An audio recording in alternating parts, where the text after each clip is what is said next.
Welcome to the Legit Lady Podcast, where we feature women who are nailing it in life.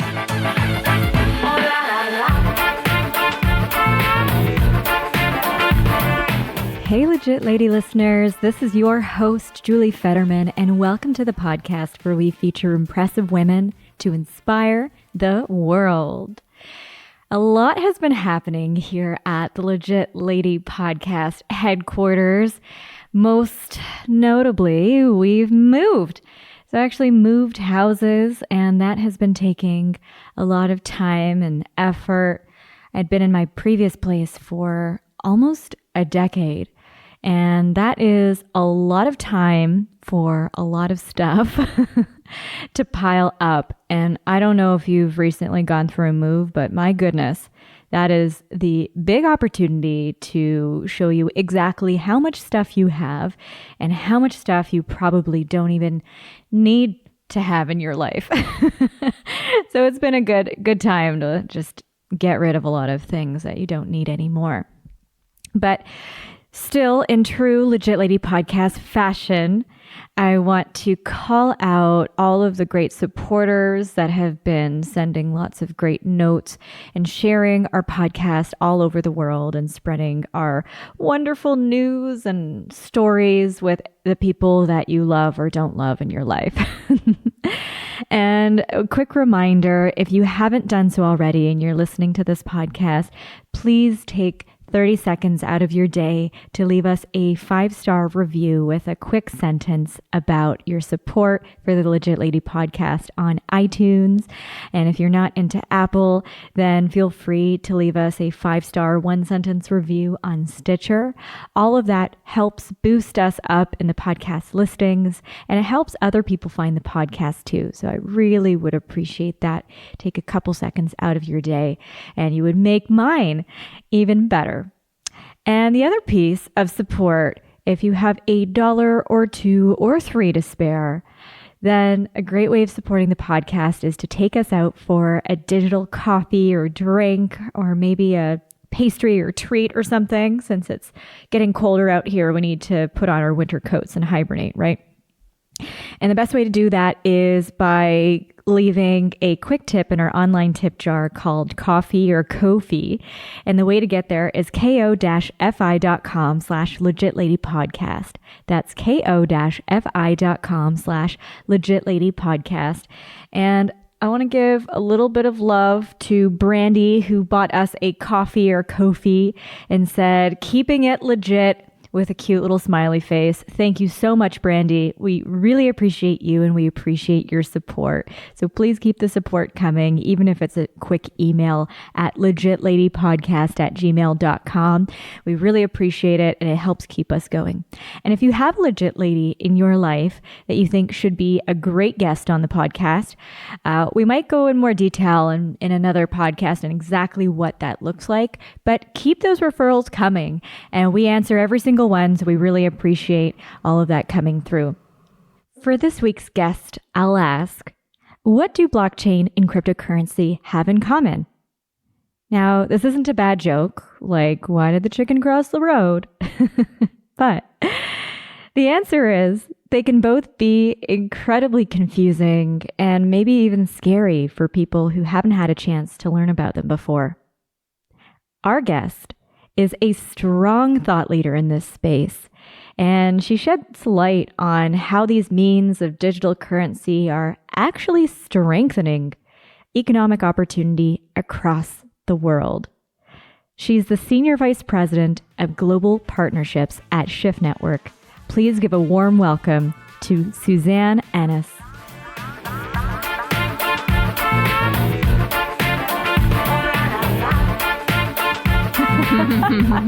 So thank you so much, Suzanne, for being here. It is an absolute pleasure to finally connect in real life. It took a while, yeah.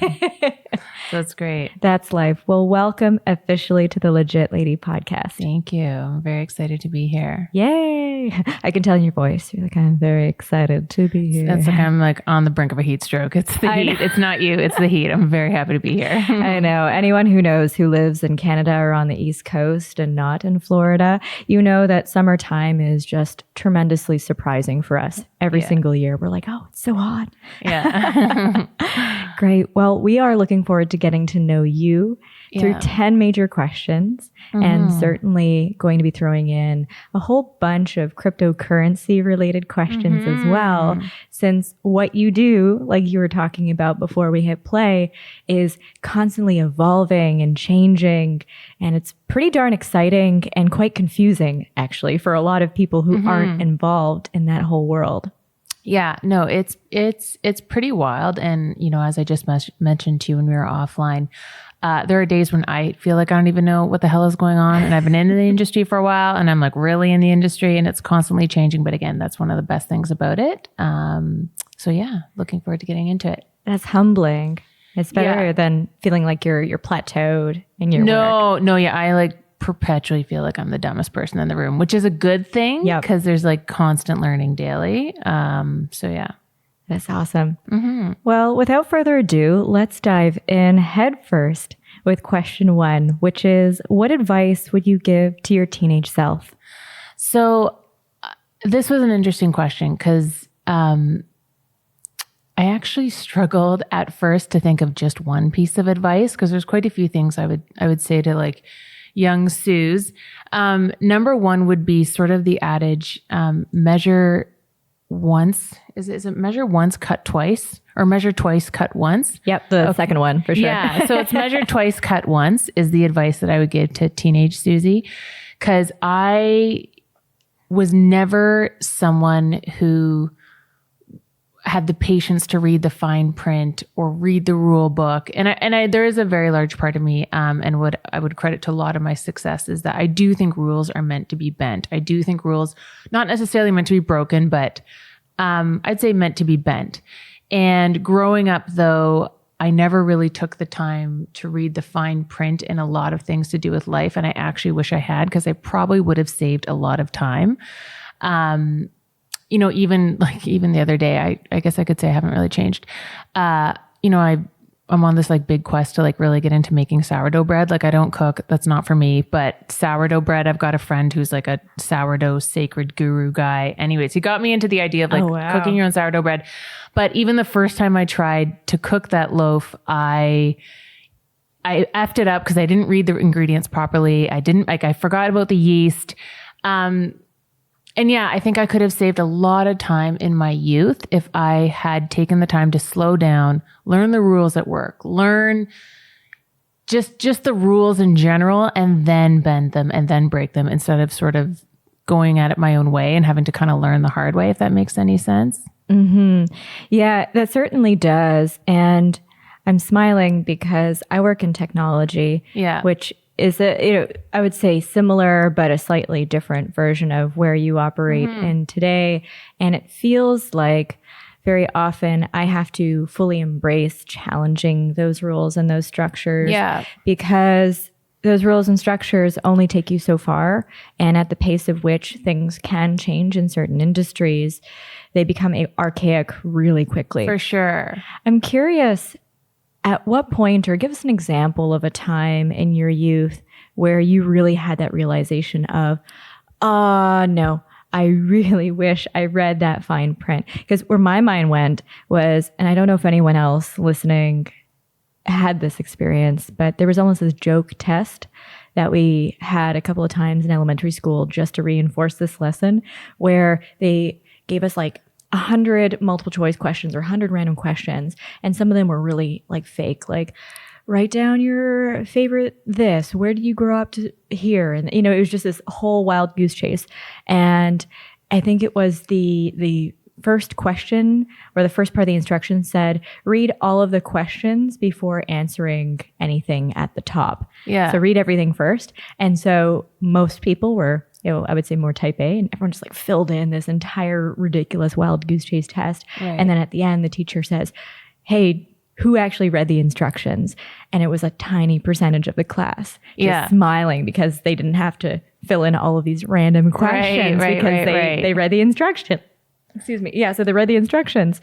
So I'm curious when in your youth you had any of those major realizations. So I will say one in particular is I also suffer from like an overinflated sense of athletic ability. Like I always overestimate just how athletically capable I am to do things.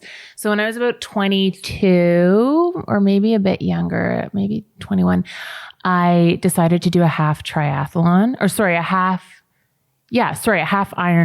Wow. So it was like a 4 kilometer swim.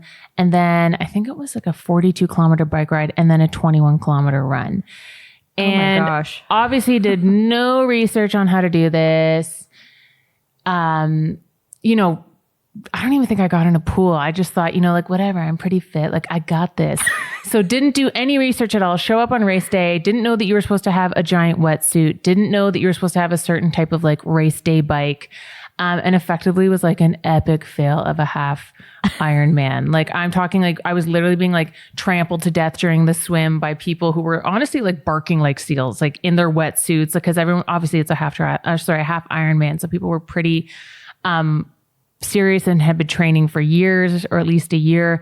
Then I had the wrong bike. So I like fell off of the bike course because I had basically like a 1970s bike with a basket on that like your grandma would ride or that, you would ride with your lover in some sort of like movie montage with two people falling in love. Yeah. So I didn't actually even end up finishing the half triathlon or the half Ironman because I had just completely messed up everything and they actually had to close the race because the race was over and I had basically spent 8.5 hours of just like suffering, but it was self-inflicted, fucking everything up left, right, and center.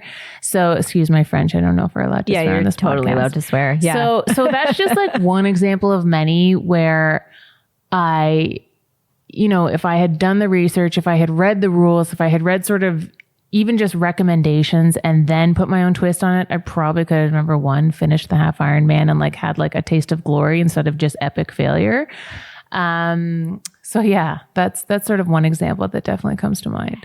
Yeah, I mean, that would for me too. That sounds traumatizing. Yeah, it was like there was a point in time where I remember I was almost like trampled to death on the swim. And then running from the swim to my bike, I had this like nuclear camel toe and I didn't notice. And like my dad was in the audience, like screaming at me to fix my suit. But I was so not athletically ready for the course that I was like dizzy and couldn't even see that like Mrs. Beaverhausen was like hanging out of my suit. Anyways, it was just like a nightmare, but again, self-inflicted. And if I had done the research, if I had read the rules, I wouldn't have put myself in that situation. But yeah, I am really living for those nicknames. Yeah. Your Mrs. Beaverhausen and your nuclear camel toe. That's impressive.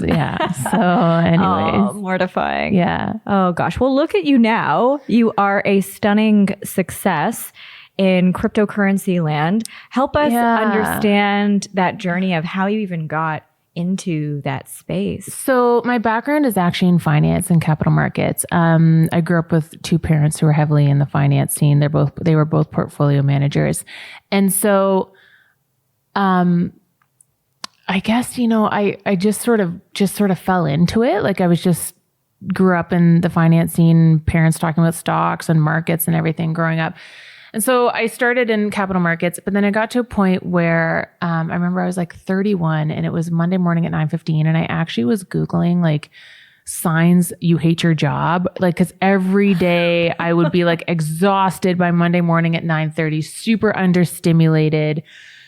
And I just got to a point where I was like, I'm way too young to be this disinterested and this unpassionate about my job and about my life. And so I started reading a lot about, again, I've always been very drawn to sort of anything alt, be it religions, be it people, be it and tech. And this is about 3 years ago. And I started reading about, really how blockchain technology was going to seriously disrupt a lot of the things that I was experiencing in finance in terms of the demented ways and the prehistoric ways like business gets done and how blockchain was really going to solve a lot of this. So I quit my job and then spent like 2.5 years trying to prove to everyone in the blockchain and crypto industry that I wasn't just a finance douchebag, like bandwagoning. This is about in early 2016. And then I finally got hired at a crypto exchange to run their wealth desk. And that's how it got started. Well, no, it was with a couple other people, but yeah, it took me a while to get into it, of like, joining different fintechs and networking and really just trying to show people that I was serious about this and not just trying to get into an industry because it was hot and trendy. But yeah, again, it took truly becoming like feeling like I was dead inside at like 31 to, I think, make the change and not just do sort of what was kind of handed to me. Mm-hmm. Which takes a lot to be able to do that, because many people, and at times even myself included, we fall into these ruts and we just for sure coast by for a while saying that this is fine, this is a paycheck. Yeah. Or isn't it normal to hate your job, right? It's work. Oh, totally. Shoulder shrug. But it got to a point where it was like affecting my relationships. Like I'd have boyfriends who were, why don't you talk about your job? Like share your life with me, like share what's going on. And I was like, I have nothing to fucking say. I'm so bored. That's like, that's no way to live. So. Yeah, it sounds like a sad trombone noise. Yeah, right. Like pathetic. Yeah, exactly. Like my little sad little violin. I know. So how do your folks feel about this transition to crypto blockchain? They were really supportive of it, just because my mom was a portfolio manager in the 80s. So like Wolf of Wall Street, like douchebag central.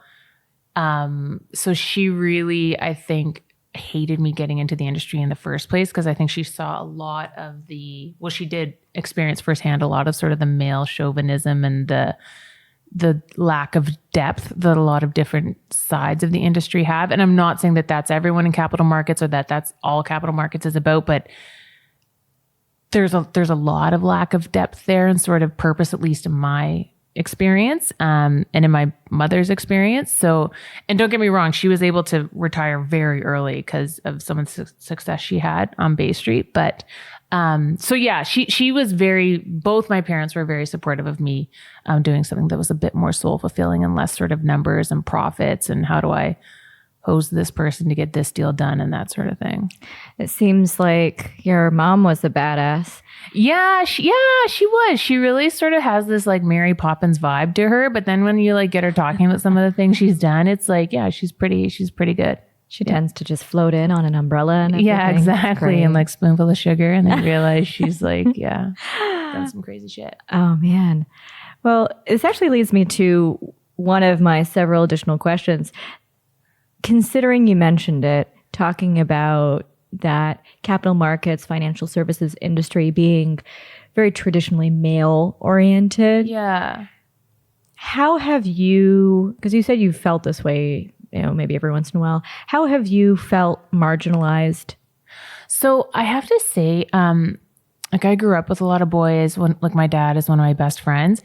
I never, and truly, I'd say for 8 years when I was in capital markets, it was me on a team of like 10 or 12 guys.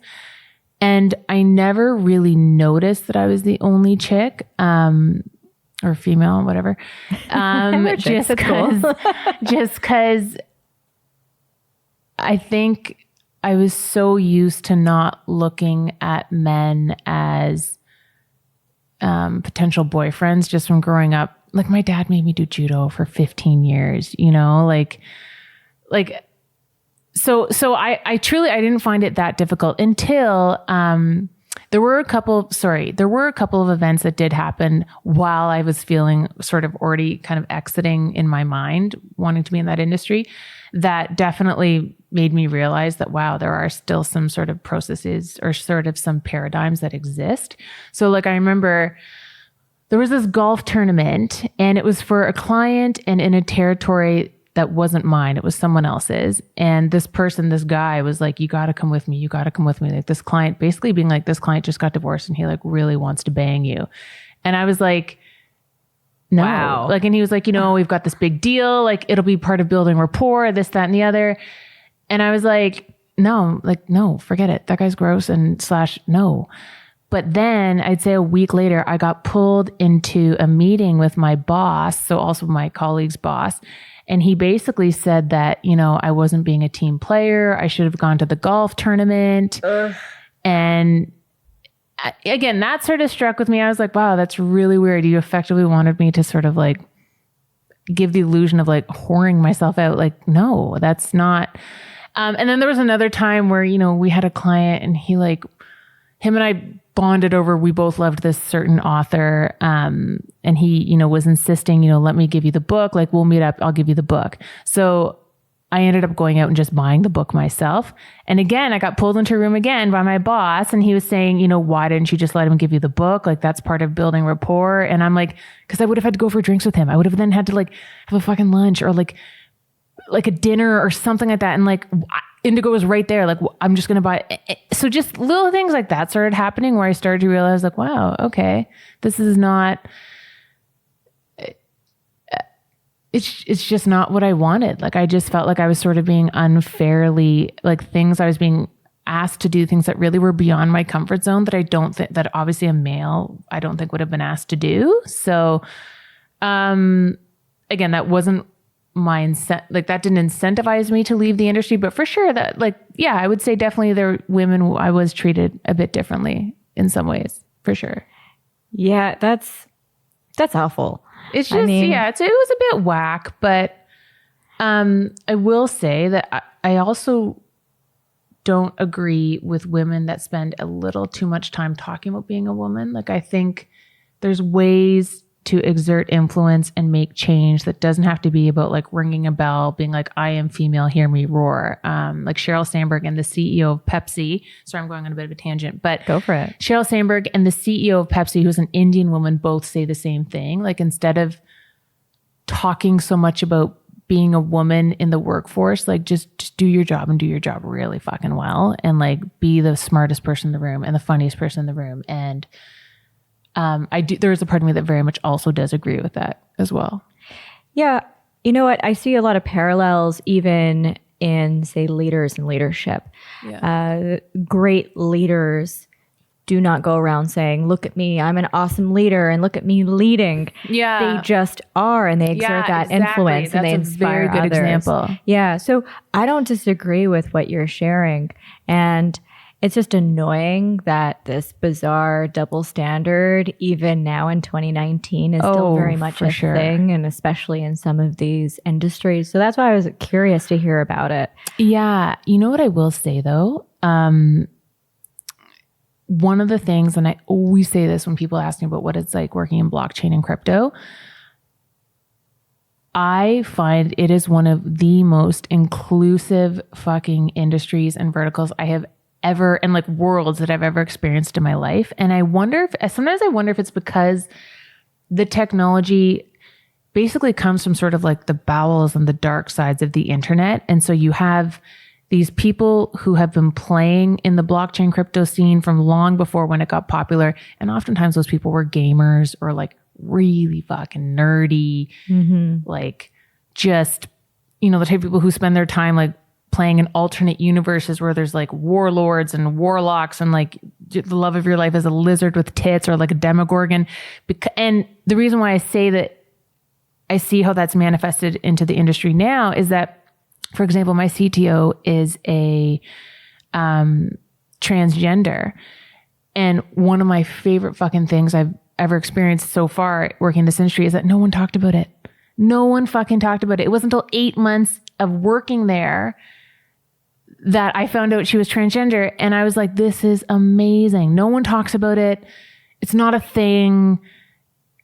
And I think that's beautiful. Like, that would never happen in finance. If that was finance, it would have been like, probably on my first day, someone would have been like, okay, just so you know, in case you're not comfortable, like our CTO used to have a dick. And you know, like that would 100% be a conversation that happens. But in crypto, it's like not even a thing. Yep. And if you even talk about it, it's like, you're the loser. Like you're the problem. So anyways, That's beautiful. Yeah. That's really great. It's my favorite thing in the world. It's almost, it's inclusive, almost, I say band of misfits, but it's just... It is a band of misfits. Yeah. Yeah. That sounds magical. And your merit is on your brain and your ideas. And like, I've gone to meetings with very high big up bankers with, some people that I work with, and they show up. One of them didn't even get past security because they show up in velour suits and weird different colored hair and carrying some sort of instrument or anyways. But, and so oftentimes they haven't gotten past security at some of these banks, but then obviously we let them through, and you put them in the meeting and they just blow these traditional finance guys away with their ideas and their minds. And it doesn't it doesn't matter if they're wearing the velour suit and the weird sneakers. I think that blockchain and crypto is really changing a lot of paradigms, not just from a tech perspective. Sounds like a much needed shakeup. Yeah, totally. So I have to ask the very obvious question for our dear listeners.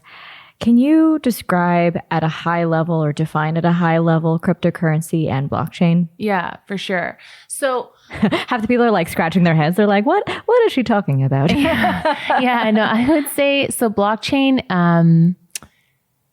if I had to describe it, it's effectively a public bulletin board of the state of a business or the state of an account, or really the state of any sort of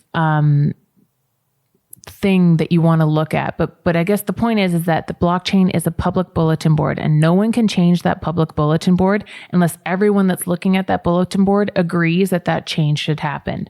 And it's also public so that anyone can log in. It's obviously a public bulletin board on the internet. Anyone can log in and see the state of affairs at that particular moment. So it's sort of like a tamper-proof ledger of the state of affairs that anyone can see and no one can change unless everyone who's looking at it agrees that that's a change that should happen. Does that make sense? Yeah. And how do those changes happen and come into play? Yeah. That sounds exhausting. It's it's through the technology itself. If you're a miner, if you're hosting a node, I mean, we could really go down a rabbit hole going on about this, but blockchain is basically, it's a different way. It's almost like a public Excel spreadsheet. So if you're transacting with someone, there's a public bulletin board so that you can't get away with anything because there's an audit trail as to who's tried to tamper or who's made changes, and who approved it. So that is helpful. And then cryptocurrency, baseline definition. Yeah. Cryptocurrency, I would say, is like the currency of the internet. It's like a US dollar bill, but for the internet. Or if you can look at the internet as a highway, you could look at cryptocurrency as a different toll booth on the highway, or a car that drives on the highway that you can create things with, or transport things with as well. Interesting. At what point do you see cryptocurrency eclipsing conventional currency or wealth? So there's a lot of debate about that. Is Bitcoin the new gold? And, who's going to win, gold or Bitcoin? And, because they're both finite in value. I think that there's going to be a world where both can exist, where the US dollar is still going to exist. But, if I'm someone living in Venezuela, and my government has or Argentina, and my government has effectively inflated my life savings away, and I can't trust my government's monetary policy, I now have an alternative to that is decentralized, that is not under government control, and that's Bitcoin. So it's like a peer-to-peer payment system on the internet, again, where there's a public bulletin board as to who's paid who'd what, and where did that come from. So where no central intermediary could potentially disrupt it. So I really do think that there's a place for both. That's really exciting. I'm so happy you're here. This is great. Yeah, I feel like I kind of butchered those explanations, but yeah, I hope that gives some sort of sense. That is helpful because I think for many of us, I would lump in the average category who don't have too much exposure to it. And we'll see articles that pop up. We'll try to Google it. And it's sometimes it's the type of concept where the more you try to research, if it's not explained to you in a visual enough way or in a way that you can comprehend, absolutely. You're like, I'm walking away from this being 10 times more confused. Oh, completely. When, the concept is probably, from what it sounds like, relatively straightforward. The inner workings of it seem pretty complex, but yeah, at least the idea of it, the concept of it, which is cool. Yeah, it's just the idea that there's no centralized authority saying whether or not something is true. It's sort of math and cryptography speaking that are the sources of truth. Which is great because so much world political turmoil and things like that have emanated from the families and peoples involved with world banks and stuff. So it's actually really neat to have this additional force, this other option. Oh, absolutely. For value. That. Yeah, absolutely. Absolutely. That's really what the core tenets of it are about. Oh, that's cool. Yeah. I have a lot more questions on that train of thought, but I am going to flip back to our regularly scheduled programming with question 2, which is, what's your proudest accomplishment? So let me think about this. I know I wrote this down. I know sometimes people come with like hardcore notes, and halfway through, sometimes they just check the notes. And okay, so you know what? I'm going to say I did this jungle survival course about 3 years ago. The one in Guyana. Yeah. And it was led by a special British Forces officer. And it was me and him and then 3 other guys. And one of them was a logistics engineer for Doctors Without Borders. And then the other 2 were these trauma psychologists from Belgium, all men and me, in the jungle for 2 weeks. And this was like proper jungle survival. Like we had to fly from a remote village to a remote area in the jungle and then hike 6 hours to another remote area and set up camp, and we'd move once every 4 days. And I would say it was my proudest accomplishment or one of my proudest accomplishments because you survived. It was really fucking uncomfortable. I was constantly uncomfortable in a state of borderline anxiety for 14 days. And like there are on many different levels. Number one, it was me with truly 4 extremely hard ass men who had been to war and who were like dark as fuck and like brilliant, truly heroes in their own capacity, but like just the type of people and the type of stories, the type of experiences I've never really been exposed to, like some real dark stuff. Number 2, there are so many fucking ways to die in the jungle. Like it is like choose your own adventure every goddamn second. Like, do I hop over the giant killer bee's nest to get to the river full of giardia because I have trench foot and my foot's going to get infected and potentially have to be amputated if I don't do that? Or do I walk back to my sleeping tent in the, like we would hang our sleeping bags in the trees, again, through 6 inches of water with my infected trench foot at 7:00 at night when it's big, scary animal time. Cause that's when like the jaguars and the snakes and everything comes out. Like it was just like constant fucking choose your own adventure. And I'm sure there's tons of listeners out there in audience, in your audience who have done much more impressive stuff. But I think for me, my proudest accomplishment is just that I sat with that feeling of constant discomfort for the entire time. That is pretty like damn impressive. It was really uncomfortable. I don't blame you. Yeah. It does sound like a reality game of Would You Rather for 2 weeks straight. Yeah. Meets Fear Factor, meets Survivor. Cause I also have severe arachnophobia and there was like a crazy fucking jungle spiders everywhere and like howling monkeys that would attack your sleeping bags at night. And so again, I'm sure your audience members have done a lot more impressive stuff, but that for me, just sitting with that discomfort for as long as I did, and I think learning a lot from it is one of the, again, I will never goddamn do it again, but yeah. Good. Next. Yeah. Were there a couple of practical tips that you can share that are sticking with you or coming back to you from that time? I feel like a jittery war veteran who's like having flashbacks. Just the PTSD shakes. Yeah, seriously. I would say that I think, well, do you mean in terms of like survival or just in terms of like? I mean, anything that comes to mind, anything that's practical. Because I know in our listener land, there are plenty of people that are outdoorsy types. Yeah. And, I mean, you never know. I'm sure you learned a ton that I would not even be thinking of. Yeah. Well, so for one, jaguars and whatnot, they come out at night, but they actually are very docile animals. Like they're not out to hunt humans per se. The only animal that really actually does hunt humans on Earth is polar bears. They actually like have a like they fiend for human blood. Oh, wow. So, you know, as scary as the thought was that there'd be jaguars circling our sleeping bags and whatnot at night, that it actually wasn't anything to be too scared of. They're like big cats. Yeah, they really apparently are. They are like big cats. Killer bees are a real thing.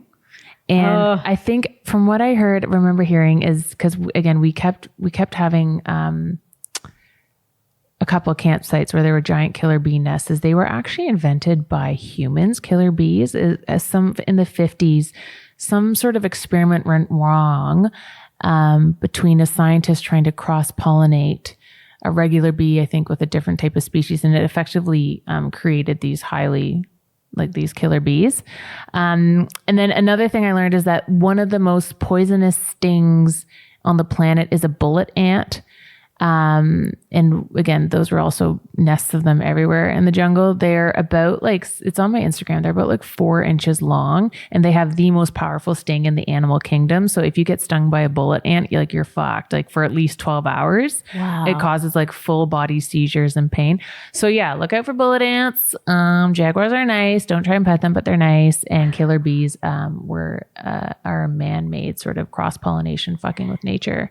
Leave it to the human race to just annihilate ourselves somehow. Know, right? Thank you, 1950s era people. Oh, man. Yeah. That sounds exhilarating. I'm getting adrenaline being pumped into myself just listening to you talk about that. Yeah. That's so cool. And again, it was good, but it was very uncomfortable. Wow. Yeah, that's definitely an accomplishment to be proud of. Let's move to question 3, which is, how do you balance work and life? And I know even trying to schedule our podcast, it seems like you are on the go and in high demand. Yeah. Yeah. So, I think I've had to learn it sort of the hard way. I don't know if you've ever had this, but you get to my 20s were a bit of a shit show. I was very not connected to myself emotionally, not doing things I loved. Again, thinking it was normal to feel dead inside 9 to 5, Monday to Friday. I would say, so I had to really learn it the hard way that if you don't do the things you love, eventually you just burn out and crash and are really just miserable, in life. So, I definitely find balance because I know what charges my batteries. I know that going out for dinner with girlfriends is what charges my batteries. A really good book charges my batteries. If I can get away and do a cool trip, charges my batteries. So I think just I'm able to find balance because I know I'm now able to identify when I need that jolt of electricity, when I need that timeout. And also work-life balance, get off your phone. You have to get off your phone, especially in my industry. It's 24/7. You're dealing with clients or potential partners who are in the Philippines. So 12 hours ahead. So I think sort of pacing myself with my phone time as well, because otherwise I got to a point when I first started blockchain and crypto where I was answering emails at 3 o'clock in the morning. And I don't think there's anything wrong with that. But when you're doing that constantly without getting a break, you start to go nuts. Mm-hmm. So, your brain can just short circuit itself because of that almost overstimulation. Totally. How do you cut yourself off from your phone? Because this is a big thing that I've had to try to do in creative ways. And I'm sure many people listening deal with the exact same thing. Yeah. So I've got the Instagram timer now where you get a notice from Instagram. You can put it on in your settings if you've spent more than 30 minutes in a day on Instagram. So I find that helps. There's also timers you can set on your phone to basically shut off all your apps at 9 p.m. Again, just little things like that have helped. I've also sort of made it like at least once a day to either have face-to-face time with a friend or a colleague who I like, or even a new person, or, you know, a phone call instead of just a text conversation. And it's, again, none of this is super novel or genius what I'm saying, but I will say it has definitely helped me get out of sort of that texting vortex that we can all get into and more back into like face-to-face time and human interaction. But I had to make a concerted effort, I'd say, to do that. Yeah. And quite frankly, it's great that you're talking about this, because disconnecting from our devices has to be a mindfulness practice. Yeah, it's at this crazy. point. And it's almost like hip, and it's like almost like a hipster thing when you go by a cafe and they say, we don't have Wi-Fi, talk to each other. It's like, oh, haha, how subversive is that? Yeah. And you're like, oh, this is sad that feels that's subversive. where we've come. Yeah, totally. Yeah. So good for you. It's something I'm trying to be better at myself. Question 4. Can you tell us about a difficult moment in your life? Yeah. So I would say, as I just alluded to, from about 25, maybe 24 to 28 was like a real shit show for me on like many levels personally. I'd say on many personal levels. Like I grew up, I have a wonderful family, wonderful parents, but it's like everything just kind of exploded one day when I was 24. And it just sort of like I'll just put it this way, that every time I called home, someone had gotten either my parents had gotten divorced, someone had died, someone had changed their gender. I won't get into that, but it was a real colorful time, and I didn't have the tools to deal with any of it. And so I just suppressed. And like that Madonna song, like express yourself, don't repress yourself. Cause it like really fucking comes back to bite you in the ass. Like I got to a point when I was 28 where I didn't know how to like connect with some of my best friends emotionally, because I just wasn't able to talk about my feelings. I just repressed. And I burnt out. I shut down. Like I had to like really focus on like getting into therapy so I could learn how to talk about my feelings and process my feelings, instead of just like either being angry or just shutting down and not letting some of the closest people in my life even know what was going on with me, if that makes any sense. So, I would say like from 24 to 28 was a real shit show. And my advice to anyone would be like, don't feel ashamed. If you need to get help or therapy for anything, like just do it. Like invest in yourself, invest in your mind, invest in your soul. Cause it's so worth it. Like I wasted a lot of time in those 4 years, just like repressing and not connecting with myself or with others. And again, like I said, I had an amazing life. I have an amazing life and friends and family, but I was just off fucking line for 4 years, and it was not good. It was not good. Wow. Thank you for sharing all of that. That's hugely important. Yeah. And I mean, being able to invest in yourself and being able to speak to therapists, work with coaches, things like that, it's too bad that it is still stigmatized. However, it seems like we're edging in the right direction, being able to encourage it and talk about it a bit more. Sure. And I also firmly believe in the fact that you don't need to feel like you're at a point or a really low point in order to receive that help, even if you're, cruising along and things are fine. That you still have a huge opportunity ahead of you to go from fine to great and excellent. Totally. And having a third party who is not connected to your life at all, maybe call you on your bullshit, or maybe give you ways of coping that don't involve just being real fucking angry at your mom all the time. Like it's, yeah. What was that moment that forced you to start taking steps to get out of that dark period? Yeah. So I would say, whatever, I guess I really thought about whether or not I was going to talk about this, but I might as well, like, that's not a big deal. I would say, so part of my like, coping, not talking about my feelings thing, I got to a point where I felt so out of control in my life that I started taking out the one little bit of control I did have on food, and, developed this like crazy raging eating disorder that I didn't even know I had. Especially because growing up, I was always, and I'm just being honest, like I was like, I don't understand eating disorders. Like you should, like, I just thought girls who had eating disorders were these vapid individuals who just wanted to look like models, and that was stupid. You should focus on your brain. You should get a good career.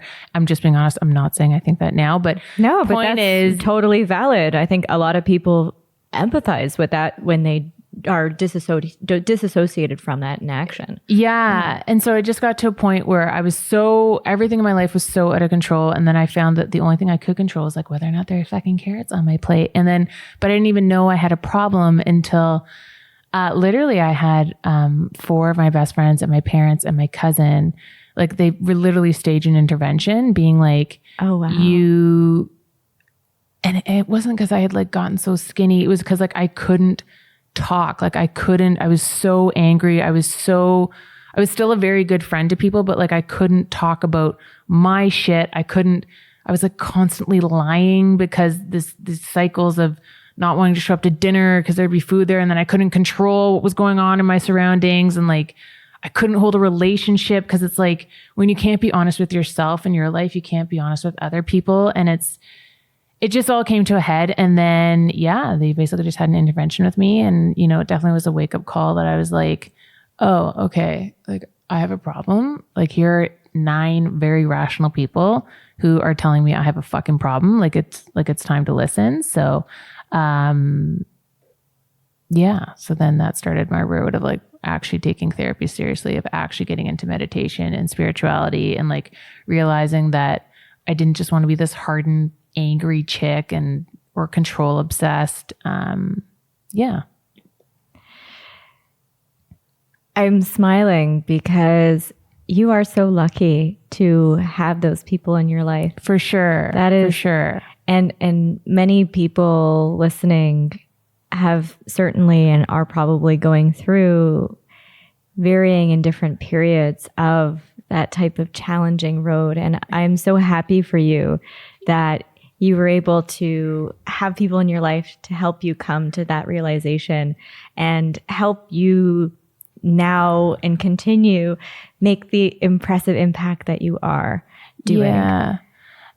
Yeah. And I guess the biggest part of getting over that for me was just understanding that like, again, it wasn't about being skinny. It was just about control. Like I was so control obsessed and angry, but I didn't, I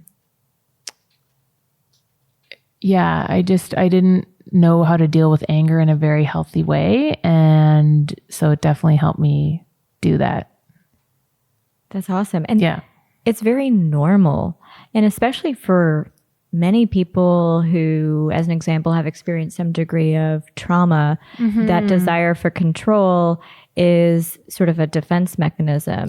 For sure. Exactly. It's a way you for them. get it. You totally get it. Yeah, totally. And it's similar conversations that we've had on the podcast in the past. We've had some really great coaches, like life coaches. Yeah. We've had, a really great woman, Dana Ferrant. She is a former dominatrix, now life and business coach. Cool. And so like she talks very openly about like dealing with your shit, going back and dealing with your trauma, and using and harnessing that power that you have to more or less, in short form, like kick ass in everything that you do in entrepreneurship and all that stuff, which is great. But I think, and probably what she was saying and what you're saying is that you have to like know how to look at it instead of just trying to repress it. And then, and that was a process that took me a real long time to get into, but for sure, and you're never done. No, God, no. Yeah. But it's, life gets a lot better when you're not trying to like hide or pretend that everything's okay. And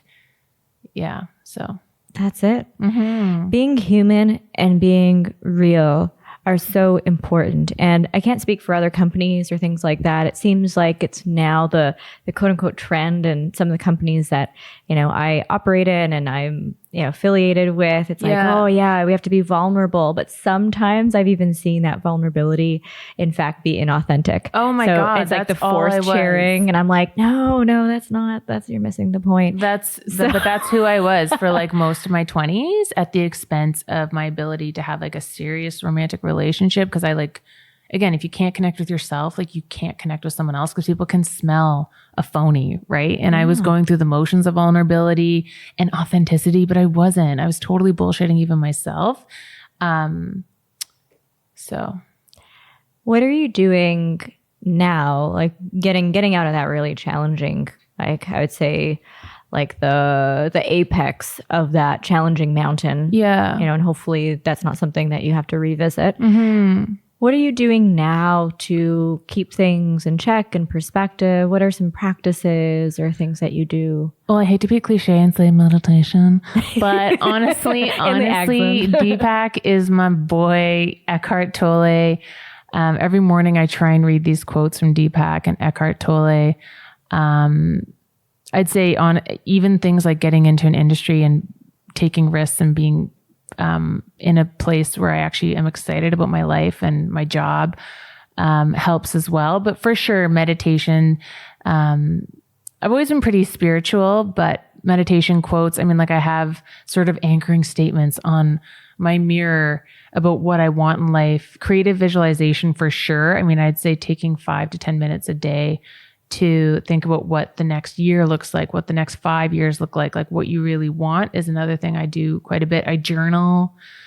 I talk honestly with my friends and family. And I'd say all those things definitely help. And also running, like I'm also do running and I've gotten into yoga and that sort of thing. So all of those have definitely helped anchor for sure. But as you alluded to earlier in this conversation, it really is daily work. Like it's daily work. Like you have to choose daily what lens you're going to use to look at the world. You have to choose whether or not this is going to be your worst day or whether or not it's your best day because you've learned a new lesson or you've learned a new way of maybe doing something differently, etc. Oh, Tony Robbins too. I went to a Tony Robbins session. Again, I know cliche. He's not for everybody, but he was amazing. He was amazing. Oh man. Yeah. This is really, really helpful even for myself. And this is what part of the reason why I selfishly absolutely love the podcast is even though, yes, it's my podcast and I invite these wonderful guests on, I personally get so much out of these conversations. Mm-hmm. And I'm a huge advocate of doing personal work and daily practices and great things like that. Yeah. But there are times where I forget myself. Totally. There are times when shit will fall from the sky and my first reaction to it will not be a healthy or positive one. Yeah. Even though it almost always works itself out and very often it works out even better. So I really appreciate you sharing. Yeah, thanks. Yeah. You're very welcome. Mm-hmm. Well, let's uplift things a little bit with question 5, which is who or what inspires you the most? So I'm going to say that my dad's family, I mean, I have a lot of role models, like even celebrities who I absolutely love. Like I love Angelina Jolie. Oh, yes. I know she's not everybody's favorite.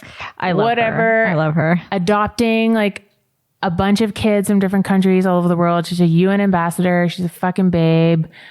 A little bit crazy, but I think authentic in her own way. So I really do love Angelina Jolie. I dressed up as her or Laura Croft for many Halloweens. Yeah, actually. Amazing. Yeah, so you're like probably hot as hell. Like she's amazing. Why, thank you. Thank you. So I would definitely say though, who inspires me, I'm gonna say my granddad. So I'd say my dad's family as a unit. So they're like Newfie Irish, like off the rock. And so my granddad, I think, owned one of the largest grocery store chains in the province for 5 or 10 years. And point is, it was shut down and they lost everything. So my dad and his like 7 brothers, they went from having everything to having literally nothing. Wow. And it really forced them, and this is when they were like anywhere from 6 to about 13. So there were 7 of them between the ages of 6 and 13. And damn, there's the Irish. Yes, right? Yeah. Plentiful. Yeah, seriously. All that Catholic guilt. Yep. But so they lost everything, but I think it really helped them build into a cohesive unit and really support each other and get each other's back. Like my dad, something like he had been in 21 houses before he was 21. One time they had to move into a crack house because my granddad just couldn't get work and let alone enough work to support seven kids. So I remember my dad has a story of like sweeping condoms off the floor of the place that they were moving into. Wow. But what inspires me is that they are such a unit of support. Even like my granddad, like went a bit senile, but no one talked about him being senile or having lost his marbles. We literally just kept treating him like he was granddad, that I actually grew up basically with a senile grandfather who was always in a really good mood, luckily. But I actually thought that that's what grandfathers were like. Like they were supposed to sort of just have landmines of sentences that you sat through and like jokes you didn't understand. And, you know, really the cheese not fully being on his cracker, but there's I think there's like 38 of us on my dad's side. No one ever treated granddad differently. No one ever talked about the fact that granddad had kind of lost his marbles. It was just an environment of like support, like just constant support. You know, even like one of my uncles was having a really hard time with something, and my dad and all of his brothers were, you know, dropped everything to be there with him on this random Saturday morning. And I think that sort of unit and way they deal with life inspires me, if that makes any sense. Yeah. Yeah. Like you just sort of rally and focus on the good and not, like the lens you choose really is everything in life. So. And the resilience to be able to go through a pretty tremendous shift in earning potential and job and family and even location, like talking about people who either immigrated or people who had to move around, especially with large families. That bootstrapping nature and culture is something that for many people that are in a younger generation are very removed from. And I like what you said, bootstrapping culture. Yeah, that's what inspires me, I'd say, about my dad's side of the family. And you said that perfectly. It is like this bootstrapping emotional culture. Yeah. Like you just like figure it out and like and everyone,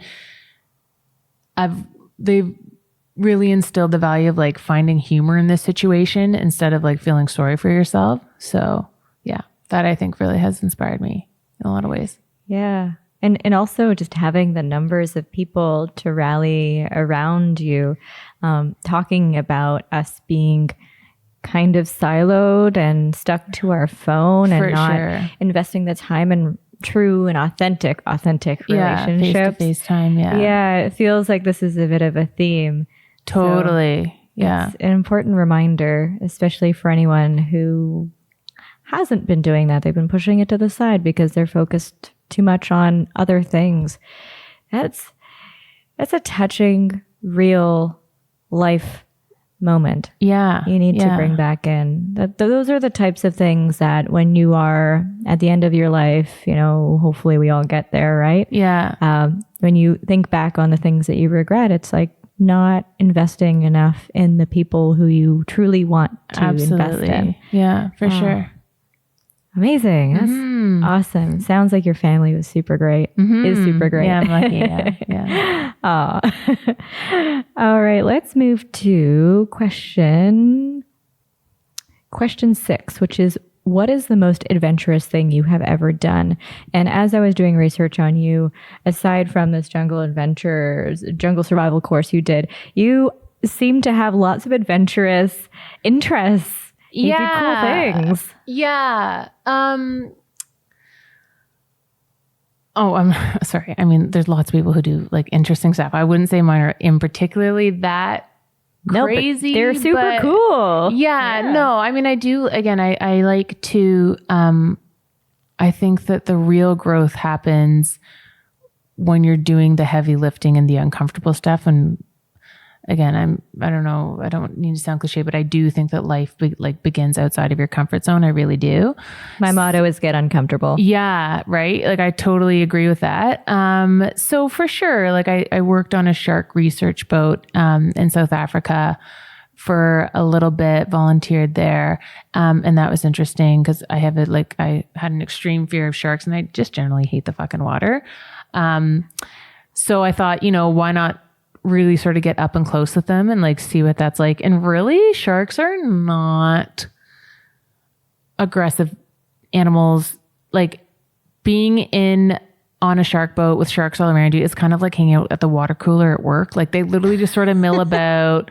They maybe have like a little nibble of food. They're not threatening. You're like, that's just Bob. That's yeah, right. He's just coming to say hi. And obviously a lot of focus on that was on like shark conservationism, which it was very important. And you know, like I'm running a marathon in Petra in a week and a half. Oh, in Jordan. Yeah, in Jordan. So I'm like, I'm excited to do that. But obviously, you know, my boyfriend and my family and friends are like not exactly thrilled about it. It is a very unique place to be traveling right now. But I think that that's where you have, I think I'm going to be fine. But also that's where you have, when you go to sort of these off the beaten path places or things that aren't particularly trendy or like Condé Nast reviewed, that's when I think you have the most authentic and growth oriented experiences and meet the most authentic people. And so that's a little bit about that. I completely agree, especially while you're traveling, you know, growing up in a first world, especially if you had support from your family. Yeah, and, totally. You know, you weren't living in absolute poverty, as an example.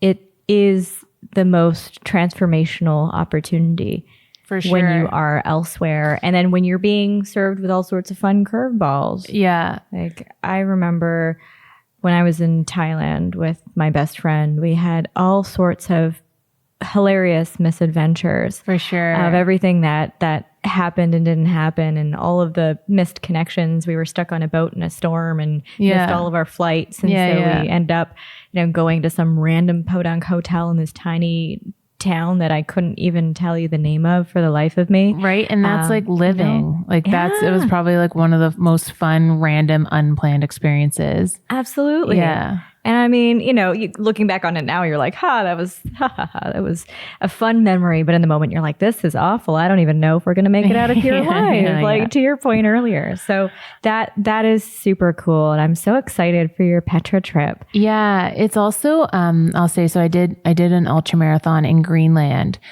Now you're training for the marathons. Yeah. So Greenland was also insane, but I also love like when you sort of do different forms of travel or go to different places that a lot of people don't go to, you meet real unique individuals that you would never have normally met. Like I ran this ultra with a bunch of Navy SEALs and with this like pretty much this princess from Zimbabwe who was 22 and honestly is like one of the oldest souls and like most enlightened humans I've ever met in my life. But again, when you sort of go off the beaten path, you meet actually very like-minded individuals who are probably seeking the same thing that you are. I would also say that traveling alone is something everyone should do at some point in their life. Because when you're alone, you're not on anyone else's schedule. Your lens is not potentially influenced by their lens, and it's scary sometimes trying to figure out stuff by yourself. And so I definitely would recommend at some point everyone should do something on their own that maybe they're not comfortable doing. I completely agree. Mm-hmm. What was your first solo trip? My first solo trip was India. When I was 25. I went and worked with street children in Calcutta, which was also very good because it also helped me realize like how kind of like white arrogant, right first world privileged arrogant I was to think that I'm going to go to India and like save these street children and take my selfies. I'm a fucking hero.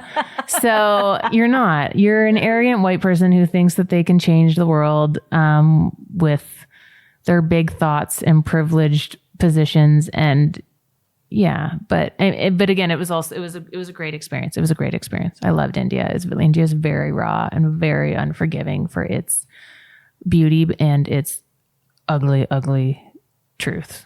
So, but that's what I loved about it. Yeah. I went over the holidays this past year, and I also loved India for so many different reasons, but you're right. There's this interesting dichotomy of the wealth and lots of very rich families and almost like lives that have tremendous excess. Yeah. Compared and contrasted almost like right next door with that very deep level of poverty. Oh, children like doing backstrokes in like the slum in like pools of human Sewage. cess and sewage. Yeah. But that's one of the best things about India, I think, is that it's so unforgiving, and it's like, this is who we are. Like, and I loved it. Yeah.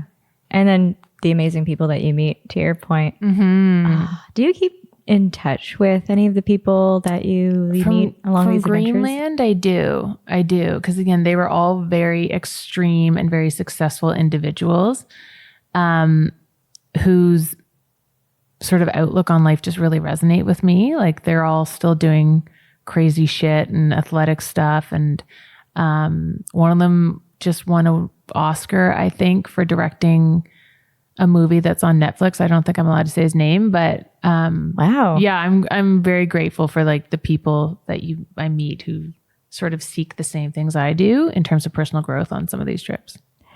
Yeah, the world becomes very small when you start to travel it. Yeah. I'm a dancer. That's what I love to do in my spare time. And dancing is a really great excuse to go travel to, attend dance events. And then it's a really easy way to meet people. And then very quickly you start looking at your friend circle and, even your Facebook or Instagram or whatever. Apparently Facebook is not cool anymore. Yeah, I know. And you're like, oh, wow. Like I have this really special network that is worldwide. And if I want to ask a question, I'm going to get answers from the entire world. Totally. It is magical. Yeah, it's awesome for sure. Cool. All right. Question 7. What do you attribute your success to? So I would say, with the exception of when I was like a dead inside, just angry amoeba from 24 to 28, I would say I'm pretty committed to, I'd say I'm a pretty like curious individual, that I've always sort of sought out new things, new ideas, new people, ever since I was little. And I've always sort of been more interested in people than focused on being interesting myself, if that makes any sense. Like, I find people very interesting, and I would contribute that to my success because it's enabled me to connect with people and bond with people and ultimately get the jobs and the new ideas and the friends and the whatever, just from learning more about who that person is. So I would say being interested in people and genuinely interested in people is something that I would attribute my success to, for sure. I love what you're sharing because it really ties back very nicely to some of the themes that you've already talked about in the podcast. So almost focusing on the journey as opposed to the outcome, which seems to be something that comes up quite a bit. So focusing less on the fact that, say, as an example, you're a woman, and more about the incredible work that you're doing and doing that. And just by virtue of focusing on the incredible work that you're doing, the influence that you do have, then you will achieve that success. For sure. So I see that parallel to what you just shared here. Who is the most interesting person you've ever met? So I'm going to say this princess from Zimbabwe who I met on Greenland. Her name's Jess. I was 30 at the time that I met her. She was 21. I believe her father, so she was originally from the UK, and her father, I think, sold one of the biggest hedge funds in the UK. And so she came from a lot of money, but she was one of the most well-read, unique individuals I've ever met in my life. She actually had become like an Instagram star just from posting about her life. And she had something like 15,000 followers. And this is back in 2015. So that was a lot. That was before Instagram really took off. But she deleted it because she didn't like sort of what came with that. She was a pilot. She was on this Greenland trip alone, running it by herself, this ultra marathon. And she was really an old soul and someone who was so committed to personal growth that I was just really impressed that she had, that she was the person she was really at 22. So that's... I love that because I've always been told myself that I'm an old soul, and I just joke that I'm an old man in a young lady's body. Like give me a glass of scotch and a cigar and yeah, a seriously, nice, you're oh my god, that's Dean Martin so true. record on Scotch selection. You know, like just give me a record on the record player and I'm super happy. Like give me a bow tie and some suspenders. So it's I empathize, and those are typically the types of people that I find I personally connect to the most, and I'm totally biased in that. So that's wonderful that you had an opportunity to meet her. Yeah, like she's so full of wisdom and like just obsessed with learning and reading. And anyways, yeah, I would say that person is an old soul that I met, who I continue to learn from, even though she's like 10 years younger than me. And yeah. My catchphrase is, I'm an old soul, but I'm a student of life. Mm-hmm. Oh, I like that. I like that a lot. It's a good catchphrase. Yeah, totally. Yeah. I love it. And where my mind was going a little bit as well, and focusing about, being curious and being able to take a genuine interest in people and more about that process as opposed to the outcome, is with dating. So I find so many people, they go out there, they're on apps and they're like, this is my goal. I'm going to find myself a husband, partner, wife, whatever.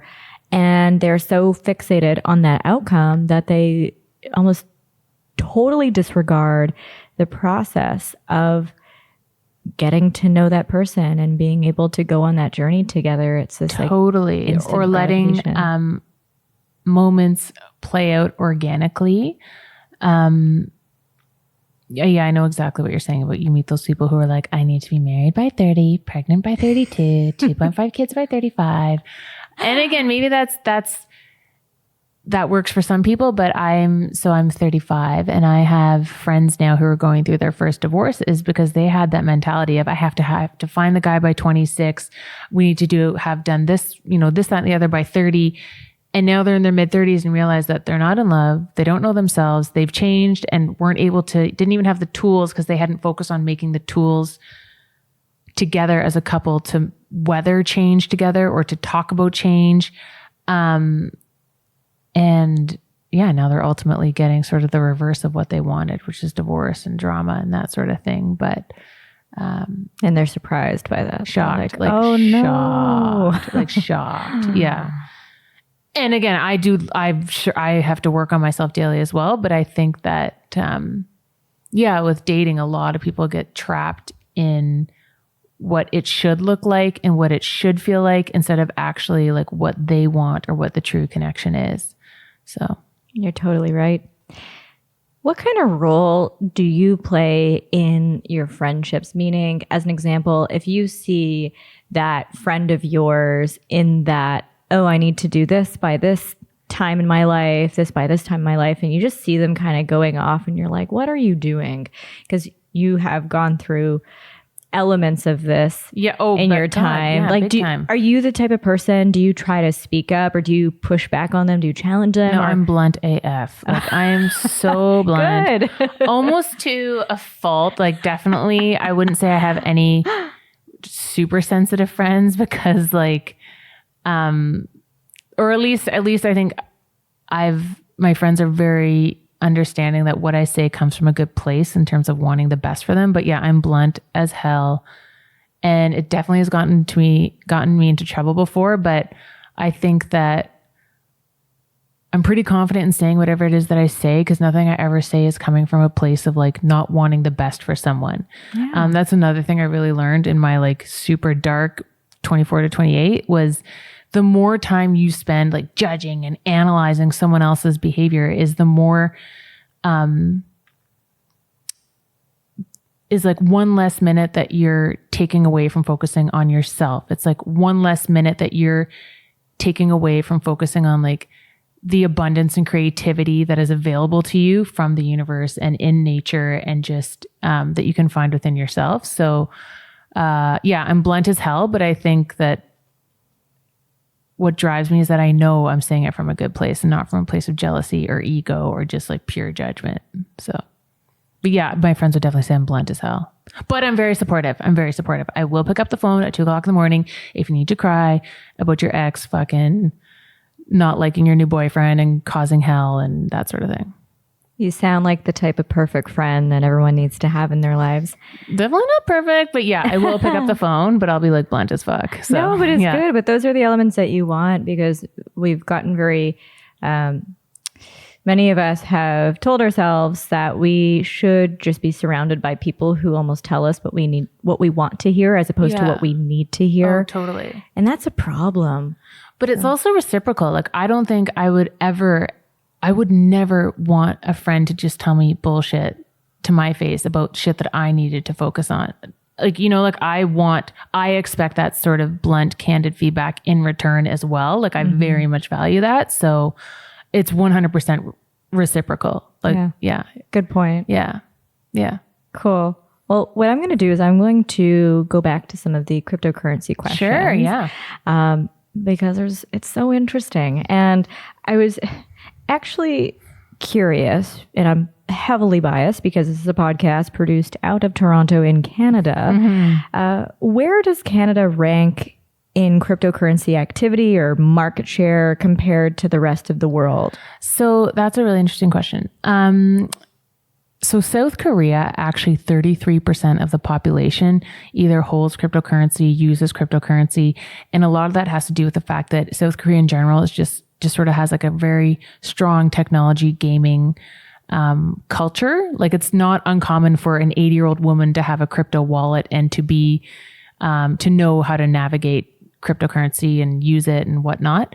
So I would say Asia is definitely sort of the leader in the crypto space. But yeah, Canada, I mean, Ethereum, which is one of the largest by market cap cryptocurrencies, and what a lot of sort of different projects are built on, this protocol called Ethereum, was created in Canada.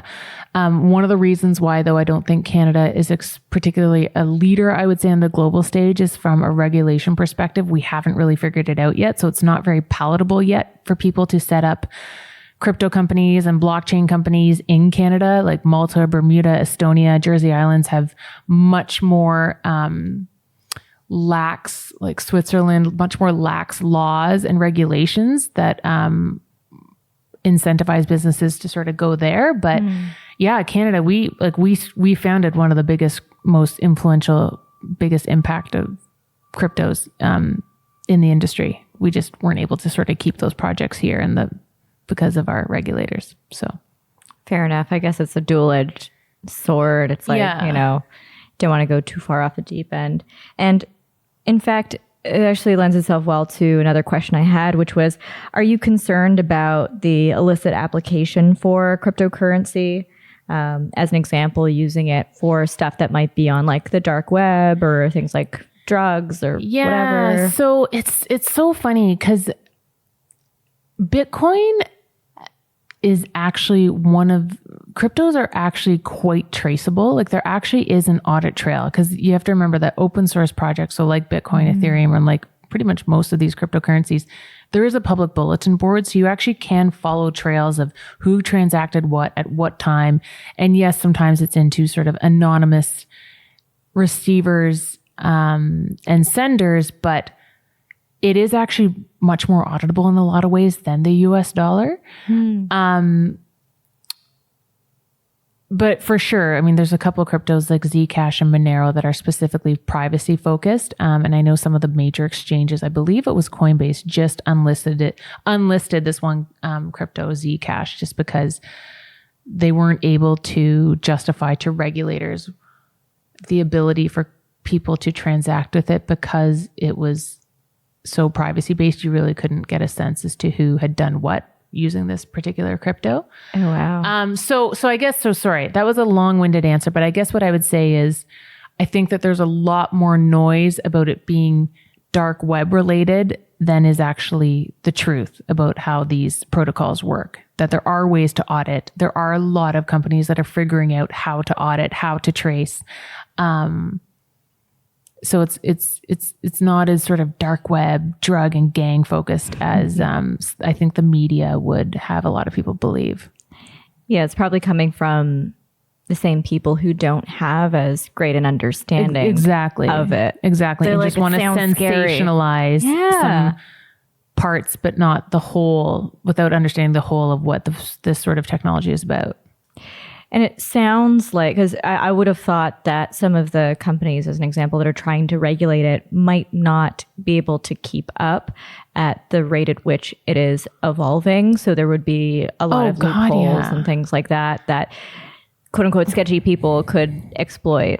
Well, I think one of the frustrating things too, is in the US, the FATF, they're proposing some rules that are effectively analog rules, but to a digital technology. So it really does not fit, but they're trying to just sort of take what's worked in the past and apply that to sort of the future. And that's not scalable. That's completely to the,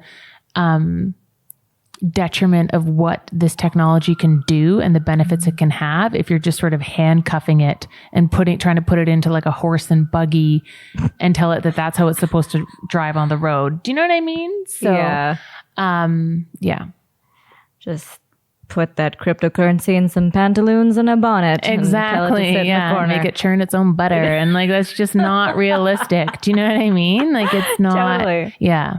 Oh, cool. And on the flip side, what are the most exciting applications for cryptocurrency, either ones that are happening right now or have yet to happen that maybe you are seeing on the horizon? Yeah. So one of the things that I'm really excited about is how crypto could potentially help marginalized people establish reputation and greater financial inclusion into really sort of any kind of financial markets or the economy at whole. So let's say, for example, if I'm a Rohingya in Myanmar, I'm not entitled to national identity. I'm not entitled to a passport. And under the current way of doing business, there is no way for me to participate economically, right? On a global scale, or even in terms of my own city or my own country. So oftentimes that pushes people to work on the fringes of society and in dark markets and in sort of unlicensed and illicit areas, but that's just because they have no formal way of identifying themselves. So some of the projects that crypto is focused on is saying, okay, so yes, you may not have a traditional form of government identity, or maybe you're a refugee and your passport and your birth certificate were burned. What are the other ways that we can help you identify who you are? So I work for Shyft Network, and one of the things that we're focused on is unlocking economies of trust, but by using sort of a trust anchor model. So I may be a Rohingya who doesn't have a formal identity, but I have a local merchant who every 2 weeks can attest I bring him the best possible cucumbers or the best possible bushels of corn he's ever had that he can then sell. But that merchant can attest on my behalf to, let's say, a microloan or ensure that, yes, this person, I know who this person is. Here's their credibility in terms of the product that they deliver to me, week after week, day after day. They should be getting a microloan. I will attest on their behalf that they are who this person is. So, and then subsequently that microinsurer can say, okay, so I don't know who this person is, but I know who that merchant is. I know that he always pays his premiums. I know he's trustworthy. So I'm going to take his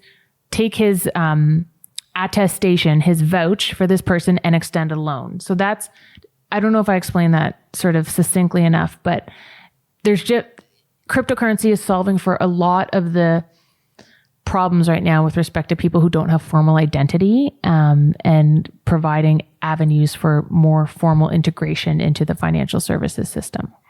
That is really, really exciting. Yeah. It really, I think it's pretty interesting. And that's part of one of the areas that excites me the most.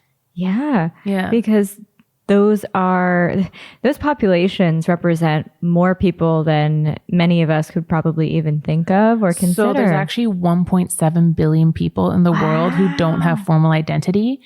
And again, if you don't have formal identity, you're not going to get a bank account. Your options are very limited in terms of being able to participate in a, regulatory compliant way with the global economy. And it just sort of reinforces your marginalization, right? If you can't participate formally, like you're obviously going to have to seek other avenues to live and survive and provide for your family. So yeah, I think crypto and blockchain is solving a lot of things for those 1.7 billion people who don't have some of the good fortune that we have living in the country that we live in. Wow. That is incredible. I wouldn't have even thought about that. You know, I know the baseline of what I see in the first world news articles about cryptocurrency. So this is really enlightening. Yeah. And thinking about that, how does one get involved in cryptocurrency or blockchain? Someone who has never had any experience with it before. Yeah, I would say we alluded to this earlier. You know, sometimes when you start the research, you almost leave more confused than when you first started it. But I would, you know, just keep up with the research. For example, you know, there's a couple of podcasters and like sort of major influencers you can follow who can sometimes explain things for you. Like this guy, Naval Ravikant, Anthony Pompliano. But if you're just diligent about your research, even just things like what is Bitcoin? Why should I care about it? There's actually some pretty good stuff that's come up now on Google about that. And yeah, just keeping an open mind and staying curious. If you're serious about getting into crypto and blockchain is sort of the best way to get into it, I would say. And what are the biggest risks of getting involved?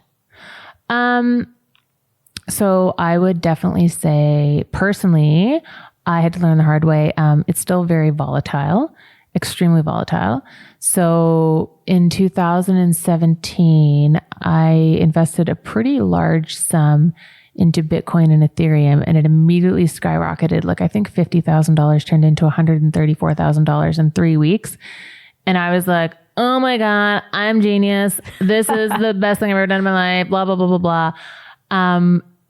And that was when Bitcoin was trading at like $20,000. And then it probably like 4 months later was down to like $5,000. And so I had lost beyond what I had even initially invested. So I think the biggest risks are, you know, this asset class, this technology it's definitely getting its legs, but it's still very volatile. So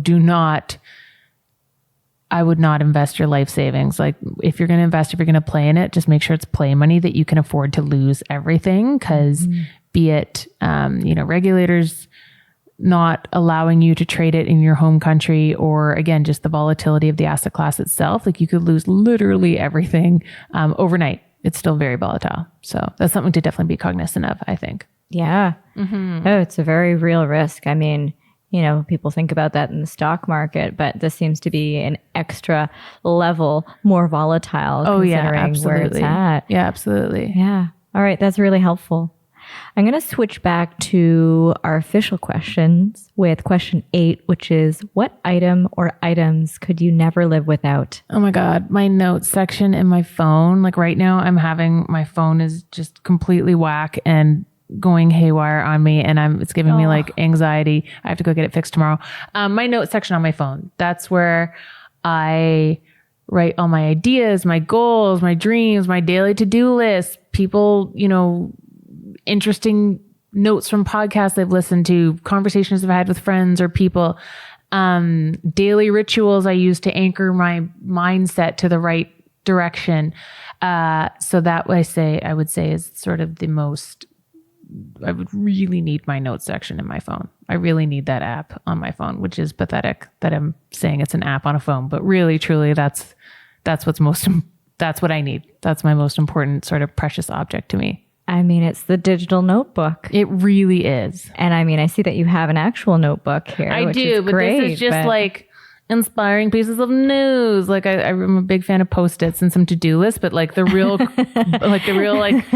crux of who I am and like my ideas and whatever are all in my notes app, so that I need it to function. I think that's smart because it's pretty easy to lose a book, but if it's backed up to a cloud, hopefully it's a little bit harder to lose. Yeah. I'm laughing because I have my pile of Post-it notes. Anyone who records with me, they know I'm a big fan of my Post-it notes. Love a Post-it. Oh, it's so sasatisfying. The environmentalists are like, no, you are wasting trees. Like this podcast. Boycott. Question 9. Is there anything you'd like to promote? General about yourself or your work, what you do, things you're interested in, anything? No, honestly, no. I have to be honest. No, You're so humble. Yeah, no. I would just say, No, I'm going to pass on that one. There's nothing in particular I feel like I need. I think I've talked quite a bit on this podcast about sort of who I am and like what interests me. I would definitely say, okay, you know what? I'll say crypto and blockchain. I'd say like keep an open mind about this. There's a lot of negative news in the media. But this really truly does have the potential to disrupt all different parts of society. And I think that, just be on the lookout for it and just know a little bit about it because it really is going to change the world. Boom. Yeah, mic drop. And I know you are a bit of a thought leader in this sphere. Is there a place online where people can learn more about your thoughts and your involvement in this world, or not really? Yeah, I mean, I'd say I'm pretty active on LinkedIn. My founder is a very interesting guy. He's 29 years old. His name's Joseph Weinberg.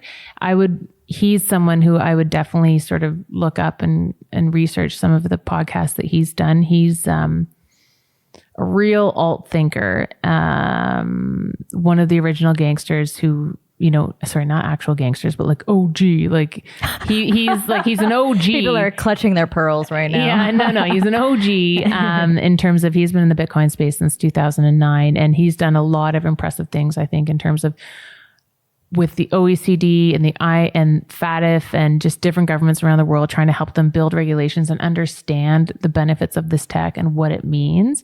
So, yeah, I'd say he's someone to sort of look up and follow. Yeah. That's super cool. And question 10. Mm-hmm. We're already at question 10. Mm-hmm. Oh my goodness. What is a lesson you learned the hard way that you'd like to share with our listeners? So I would definitely say, and I alluded to this before, the more time you spend worrying about what the other guy is doing is taking away from time that you could be spending making yourself better, making your life better, learning more, or just growing yourself. Like if you're running the race and you're constantly looking back at the other guy, you're not going to get to the finish line fast enough, in my opinion. And that's something I really had to learn.